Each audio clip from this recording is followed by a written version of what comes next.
Here we are back at the Berlin World Money Fair, and I'm with Adam Drexler from Valaurum. And Valaurum are the manufacturers of some very, very interesting technology, of which Bullion Now customers will see some of that in the very near future. So would you like to give us a bit of a background in the product and how it came about? Yeah, absolutely. So this is called an Aurum. It's basically a banknote made out of gold. And you may have seen something that's sort of milled, which is pressed down. That's nothing like this. This is a properly flexible banknote that can contain anywhere from one 1/1000th of a troy ounce up to a 20th of a troy ounce. So in euros, we're here in Berlin today, maybe from €2 all the way up to 150 euros of meltable, fully recoverable gold. So the gold is laid down atom by atom. It's a technology that we adapted from microchip manufacture, also the shields on spacesuits were also used with some of this technology, but perfecting it in a monetary coin form is something that only our company's been able to do. We were founded in 2012. Really began to commercialize in 2019, and Goldback has been a big part of that. Excellent. So far in Australia, we've received 4 states of the Goldback product, which we're really keen on, and they range from like 1 to 50 units, I think? 1 to 50 units, and each unit is 1,000th of an ounce. So the 50 is 51,000ths of an ounce. Yeah, and I've got to say, when you're holding a wad of 50s, there is some serious weight to that. It's just really cool. You feel like you've got some money. Yeah. So have we got something like I've heard inklings of there's some other varieties on the horizon, maybe some more states or different metals or something like that? I do happen to know that there will be at least one new state launched sometime probably in the summertime. They're taking their time in the U.S., and I'm not a representative of Goldback, we're just the manufacturer, but we work with them very closely. I'm aware that they've built up a whole network of stores where these are spendable. And when I went to Utah, I ate breakfast, lunch, and dinner. They took me out and spent Goldbacks, and it's really cool that you have this barter currency where gold is actually coming back as a viable physical form of exchange. The question I have is kind of how hard wearing are these kind of things? Like, can you just use them like a normal note in your wallet? Do you have to kind of put them in some plastic to keep them nice and safe, or in a safe somewhere, or can you just use them as normal notes? Great question. So this is actually a commemorative banknote or coin from the Bank of Tanzania. It's legal tender. Just to give you an example, it's very, very strong. It will take a crease. The entirety of the gold is protected by polymer, so it won't just scratch off or something like that. It is, unlike a paper banknote, a paper banknote is a certificate for value. Yeah. This is a physical thing. So if you start tearing it apart, of course, you are losing gold. But this is quite strong. It will take a crease. It will, if you leave it in a wallet that has a bifold, it will fold. But the gold will remain intact, and you can. It's possible to pick it all apart, but we've designed it to be quite durable. Is there an increasing amount? I know you mentioned in Utah there were some places, but have you found across the US there is places that are starting to accept this kind of a thing, or is it more in the private kind of person-to-person kind of space where people are trading them to settle debts? Or it's definitely private, but my understanding is there are hundreds and hundreds and hundreds of retailers who are accepting Goldbacks for purchase, and I've had nothing to do with that. Valaurum hasn't had to do with that. We've just made the product and we have the underlying technology, but as a grassroots movement, I think it's really interesting. Yeah, I've been talking to a number of businesses in Melbourne, and they're really keen to start accepting the currency. So we're looking forward to that. That's really cool. One of the things we're fascinated by is I'm quite interested by print history. By art. Of course, that overlaps with banknotes and coinage. Not to say that coins are printed, but you understand what I'm saying.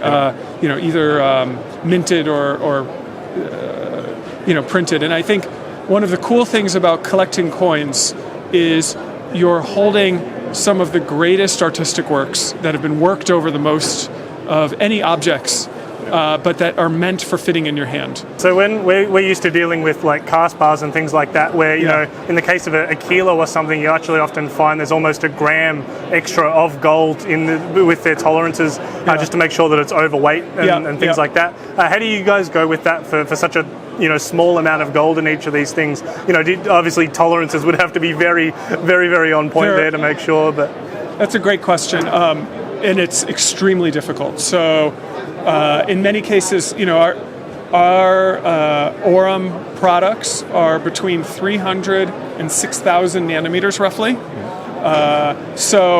And we're operating at a couple of percent tolerance, always above that. Yeah. So, and when I say that, we will not sell this unless we have melted down this bill and recovered that much gold. So when you see that, it's not just that it's that much gold has been wasted in the production of this bill.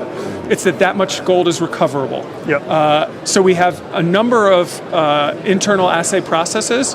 One of them is that we shine an X-ray all the way through the bill and measure the coating thickness at various points.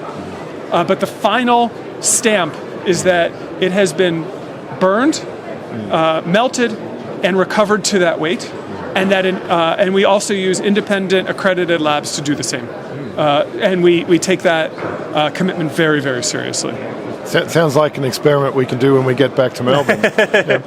With some technical guidance, because it is to recover one, it is a precise bench chemistry process. I understand. We have good scales, so you won't get your bathroom scale to register absolutely a tenth of a gram very well. I'm interested in your love for printing. I'm assuming that goes across to photography as well. Somewhat.